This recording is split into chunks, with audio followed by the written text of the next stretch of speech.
Ver seu músico ou banda favoritos em um show ao vivo pode ser uma experiência bastante poderosa. Quer dizer, pense nisso. Talvez você tenha crescido ouvindo uma banda ou cantor no rádio, mas vê-los pessoalmente e poder interagir com eles é uma experiência totalmente diferente.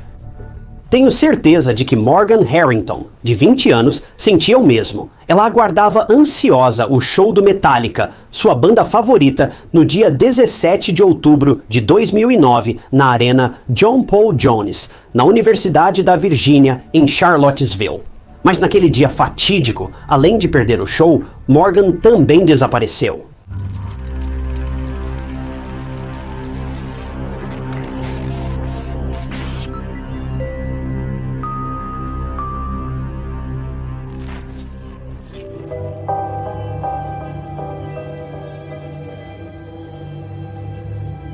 Bem-vindo ao True Crime Stories. Sou Ty Knotts e posto novos documentários de crimes reais semanalmente.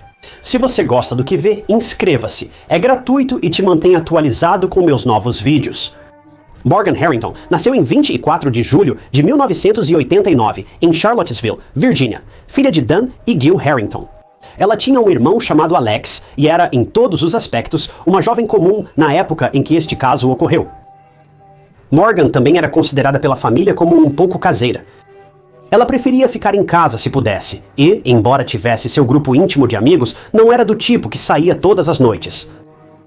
A mãe de Morgan a descreveu com 4 palavras simples: brilhante, amorosa, bonita e original.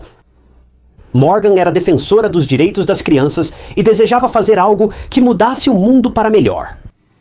Sabendo disso, Morgan escolheu seu curso universitário com muito cuidado. Ela era muito apaixonada por ensinar e queria trabalhar com e para as crianças.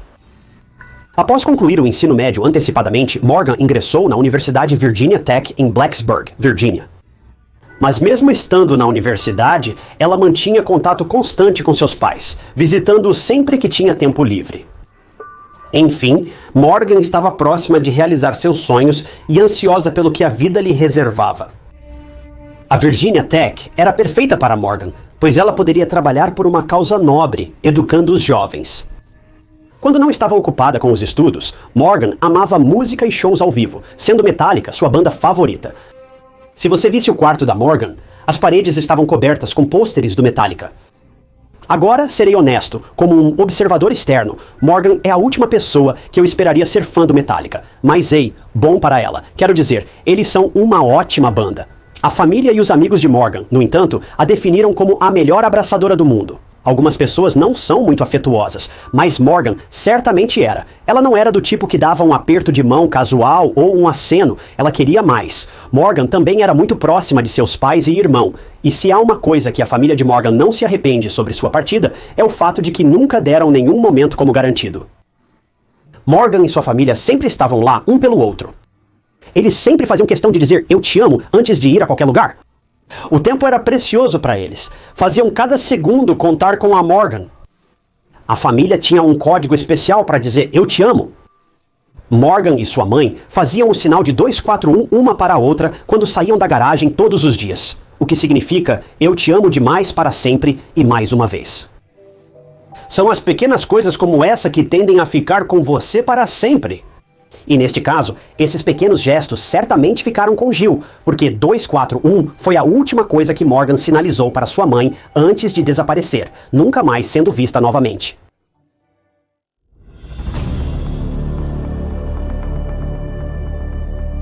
17 de outubro de 2009 foi o dia que Morgan estava esperando. Foi o dia do grande show do Metallica na John Paul Jones Arena, Universidade da Virgínia, em Charlottesville.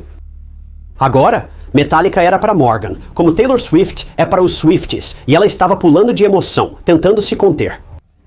Morgan havia colocado os ingressos para o show de sua banda favorita na geladeira meses antes, e continuava esperando pelo dia em que finalmente os veria ao vivo.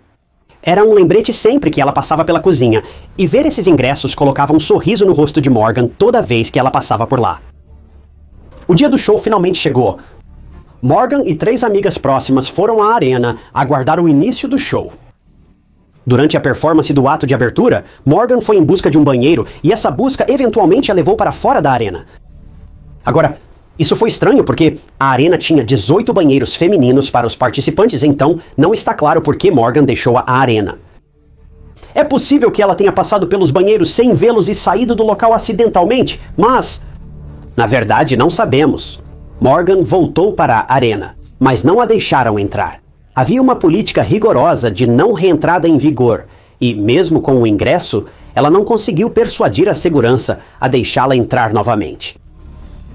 Ela ficou chateada por perder a chance de ver sua banda favorita ao vivo. Mas Morgan decidiu abandonar a arena e buscar um meio de retornar para casa. Quando os amigos de Morgan perceberam que ela não havia retornado, eles a chamaram por volta das 20h48 e descobriram que ela havia sido trancada para fora. Morgan disse a eles que iria para casa e que não havia nada com que se preocupar. Morgan conhecia Charlotte como a palma de sua mão, então não estava em um lugar desconhecido. Porém, não tinha carro ou dinheiro para facilitar a volta para casa, já que seus pertences, exceto telefone e bolsa, estavam com os amigos na arena. Mas infelizmente, essa seria a última vez que Morgan falaria com alguém. Após uma ligação com amigos, Morgan desapareceu no dia seguinte, 18 de outubro. Ela deveria visitar os pais para pedir ajuda ao pai com problemas de matemática e para o encontro semanal, sendo uma visita 2 em 1. Porém, quando os pais ligaram e mandaram mensagens perguntando sobre sua chegada, não houve resposta. Todas as chamadas não foram atendidas e as mensagens não foram lidas. Quando Gil e Dan ligaram para os amigos de Morgan que estavam com ela na arena naquela noite, os pais de Morgan ficaram horrorizados ao descobrir sua separação, temendo que ela estivesse em apuros. Ela não tinha dinheiro nem carro, então ela estava em algum lugar inseguro? Ela estava em apuros? Bem, os pais de Morgan estavam lutando com pergunta após pergunta em suas cabeças. A polícia foi imediatamente envolvida. Morgan, de 20 anos, foi dada como desaparecida. Os detetives indagaram nas redondezas do último local em que Morgan foi avistada. Testemunhas relataram ter visto Morgan por volta das 21h30 pedindo carona em uma ponte próxima. Outro grupo a viu com 3 homens logo após deixar a arena. Um transeunte também descobriu uma camisa descartada coberta de manchas vermelhas, próximo ao local onde Morgan foi vista por último. E não é preciso dizer que isso não foi uma boa notícia. A polícia conseguiu localizar essa camisa e a levou como evidência. Tudo isso deixou a polícia atônita. Esses 3 homens poderiam ser responsáveis pelo silêncio de Morgan no rádio. E ausência, essa camisa pertencia a Morgan e, mais importante, o que estava acontecendo. Enquanto os detetives tentam juntar as peças, alguém fez uma descoberta. Uma pessoa avistou uma bolsa descartada no estacionamento de trailers, no campo atlético Lanigan, da Universidade de Virgínia. A bolsa continha identidade e um telefone com as baterias removidas. Em minutos, a polícia foi acionada e conseguiu vincular os pertences a 20 anos. Ao serem informados sobre a descoberta, Dan e Jill ficaram arrasados. Morgan deveria ir para a casa deles por uns dias, mas agora ela tinha sumido. Suas mentes estavam indo para um lugar muito escuro, e a cada dia que passava, estava ficando cada vez mais difícil se livrar desse vórtice de pensamentos sombrios.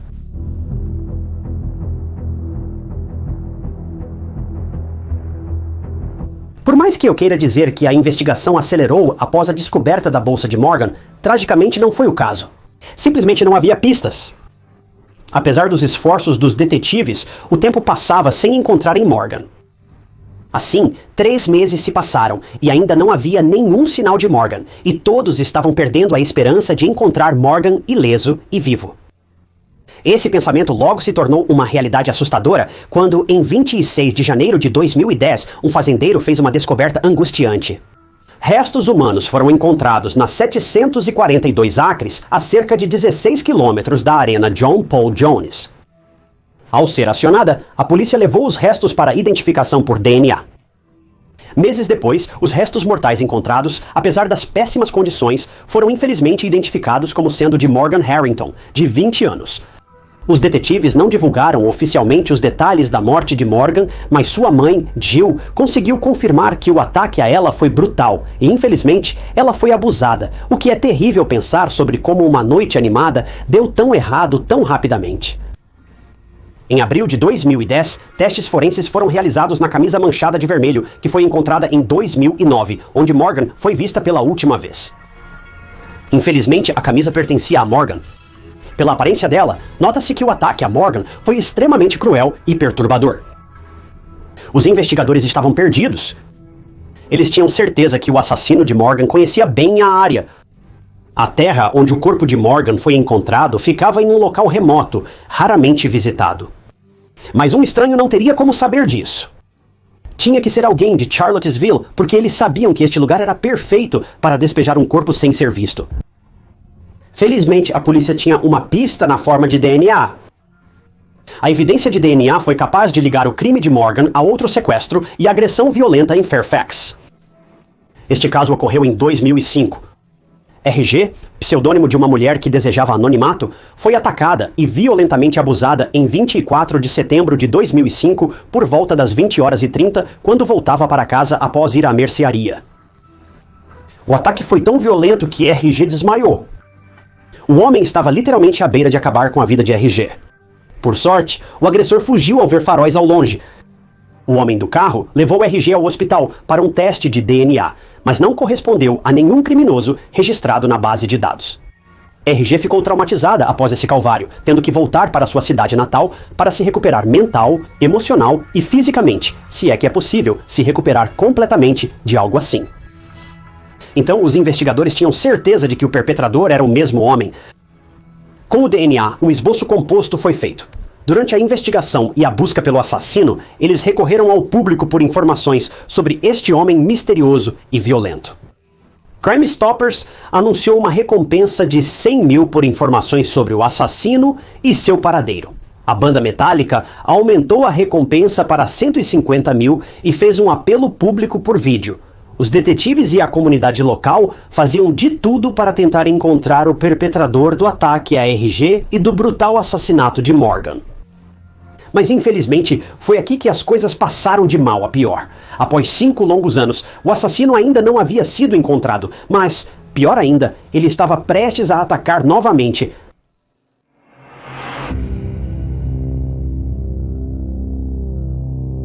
Em setembro de 2014, quase 5 anos após o desaparecimento e a morte precoce de Morgan. Os investigadores sentiam-se impotentes. Morgan havia morrido tragicamente, e RG ficou emocionalmente abalado e despedaçado pelo incidente monumental. E agora o assassino estava de volta à ativa, e desta vez ele mirou em outro estudante. Hannah Graham, uma estudante britânica de 18 anos da Universidade da Virgínia, desapareceu no fatídico dia 14 de setembro de 2014. Ela foi vista no shopping do centro em Charlottesville, pela manhã e à noite. Ela foi estar com seus amigos para participar de várias festas. Foi na segunda festa da noite, quando Hannah decidiu que era hora de ir embora e foi para casa. Por volta de 1 da manhã, Hannah estava muito embriagada quando enviou uma mensagem a um amigo, dizendo que estava perdida, tentando voltar para casa. Infelizmente, essa foi a última comunicação que Hannah teve com alguém. Agora, eu só quero interromper aqui e dizer uma coisa. Estou tão cansado de quase todos os casos que eu cubro envolvendo alguém que sai de uma festa ou bar sozinho à noite. Isso é um problema tão simples de resolver, não deixe seus amigos se aventurarem em perigo. Não me importa se você tem que pegar as chaves deles, contê-los fisicamente ou o que for, nunca deixe seus amigos se aventurarem no desconhecido. Se estiverem embriagados, não os deixe fazer isso sozinhos, mesmo sóbrios. Situações assim são facilmente evitáveis se as pessoas simplesmente cuidassem umas das outras. No dia seguinte, Hannah não apareceu para se encontrar com seus amigos, o que os preocupou imediatamente. Hannah Graham, de 18 anos, foi dada como desaparecida após contato com seus pais. Em 15 de setembro de 2014, a polícia verificou as imagens de circuito fechado de televisão e conseguiram rastrear os últimos passos de Hannah antes de desaparecer depois da meia-noite. Hannah foi vista andando sozinha por um pub, um posto de gasolina local e uma pizzaria às 1h06 da manhã. Mas os investigadores notaram algo sinistro. Hannah estava sendo seguida. O homem estava a uma boa distância atrás dela, mas era claro para qualquer um que ele estava seguindo Hannah por onde ela ia. Originalmente, o homem misterioso estava do outro lado da rua, mas assim que ele viu Hannah, ele foi direto para ela. Quando os detetives perguntaram por aí, testemunhas vieram à frente e disseram que o homem tinha uma aura muito estranha. Ele não parecia amigável de forma alguma. Em certo ponto, ele levou Hannah para um bar onde passaram um tempo. Irritantemente, os homens continuaram oferecendo mais bebidas para ela, mesmo quando claramente não precisava. Outra testemunha viu Hannah e o mesmo homem perto de um Chrysler Sabre laranja de 1998 e ouviu claramente Hannah gritando que não entraria no carro com ele. Os investigadores sabiam que esse homem misterioso poderia ser a chave para resolver não apenas o caso de Hannah, mas também o de Morgan e possivelmente o de RGS, devido às semelhanças óbvias entre eles. Os desaparecimentos ocorreram na mesma área e o homem visava estudantes universitárias, jovens mulheres, para ser exato, e então a busca por esse homem começou. 5 semanas depois, enquanto a polícia rastreava o assassino, a família de Hannah passaria por uma tragédia semelhante à dos Harringtons. Quando os restos mortais de Hannah foram descobertos em 18 de outubro de 2014, os pesquisadores do escritório do xerife do condado de Chesterfield recuperaram restos humanos em uma propriedade abandonada. Os restos foram identificados como sendo de 18 anos. A causa oficial da morte não foi divulgada inicialmente, mas em 18 de novembro de 2014 foi listada como indeterminada, de acordo com as evidências reunidas pelos investigadores. A maneira de sua morte parecia surpreendentemente semelhante à de Morgan Harrington.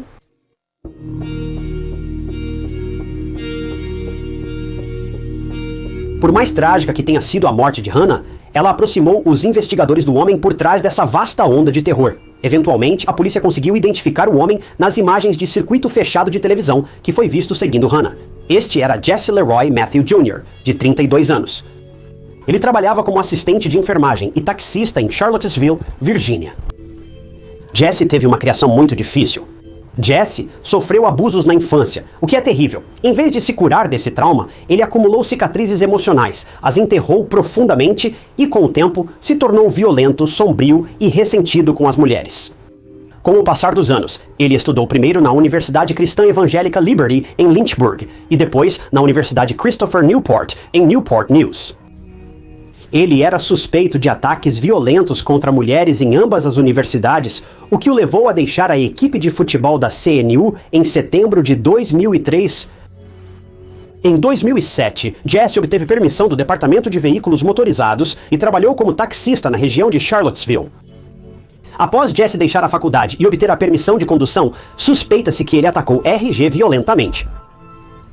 Em outubro de 2009, quando Morgan desapareceu, os investigadores acreditavam que Jesse se aproveitou da jovem indefesa ao dar-lhe uma carona para casa. Seguindo para setembro de 2014, os detetives acreditavam que a mesma coisa aconteceu com Hannah, mas é mais provável que ele a tenha forçado a entrar em seu carro, já que ela foi ouvida recusando-se a ir com ele. Tudo isso levou os investigadores a obterem um mandado de busca para a casa e o carro do homem. A polícia encontrou as impressões digitais de Hannah na porta do passageiro do carro. No apartamento, os investigadores encontraram um telefone com o cartão Subscriber Identity Module e um par de shorts com o DNA de Jesse e Hannah. Os detetives nomearam oficialmente Jesse como suspeito no desaparecimento de Hannah em 24 de setembro de 2014. Os investigadores também descobriram o paradeiro de Jesse durante o desaparecimento de Hannah. Ele foi visto em imagens de circuito fechado de televisão, indo de bar em bar, ficando muito bêbado e agindo de maneira muito inadequada e agressiva diante das mulheres. Jesse foi à delegacia pedir aos policiais para conversar com um advogado sobre o caso de Hannah. Ao sair, ele foi multado por excesso de velocidade, o que originou o mandado para sua prisão. Mas Jesse tinha outros planos. Ele esvaziou sua conta bancária logo após o incidente e fugiu. Felizmente, 2 dias depois, em 24 de setembro de 2014, os investigadores o encontraram em Galveston, Texas, onde estava acampando na praia de Gilchrist. Ele foi preso ali mesmo, na hora.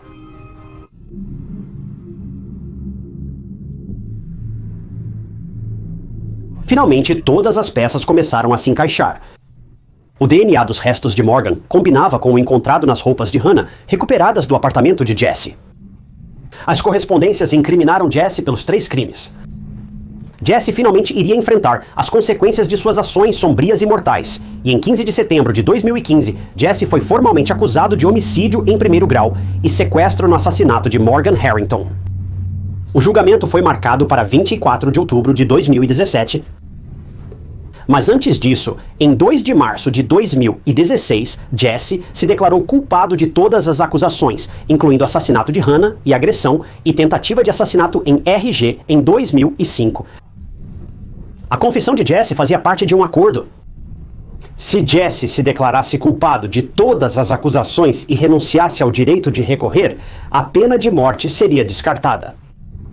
Jesse Matthews foi condenado a 4 prisões perpétuas consecutivas, sem possibilidade de liberdade condicional, pelos casos de Morgan e Hannah. Jesse recebeu mais 3 prisões perpétuas pela tentativa de homicídio de RG. Jesse passaria a vida inteira na prisão, sem nunca ver a luz do dia. Em maio de 2019, diversos veículos de notícias informaram que Jesse Matthews foi diagnosticado com câncer de cólon em estágio 4.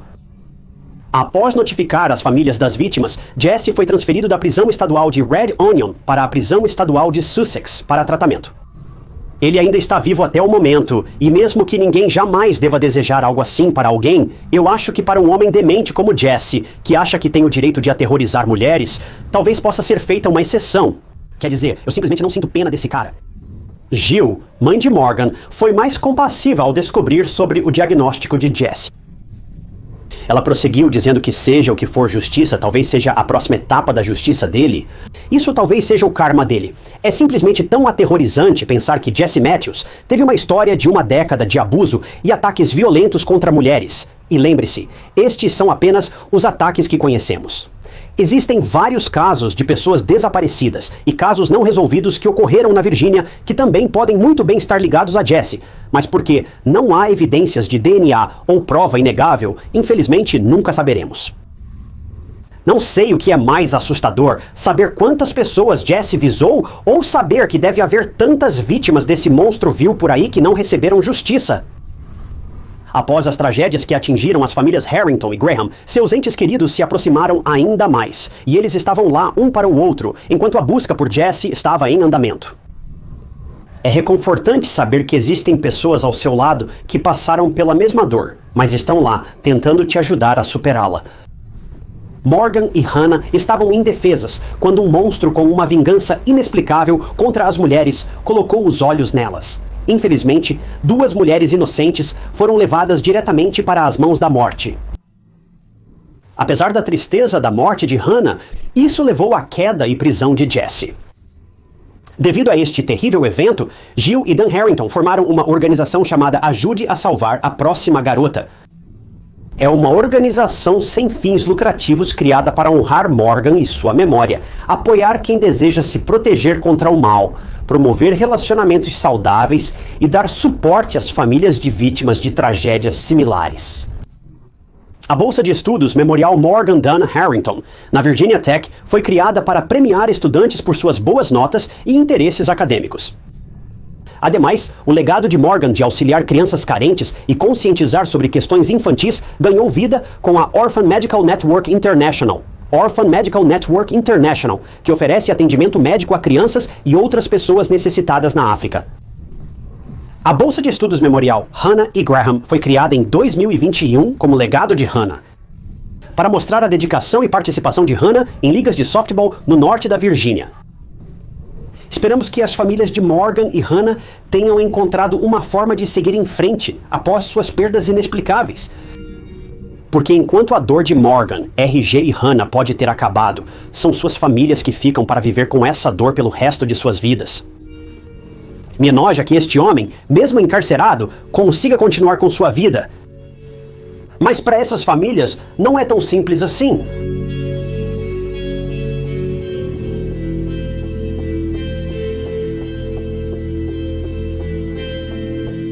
Obrigado por sintonizarem em mais um episódio de Histórias de Crimes Reais.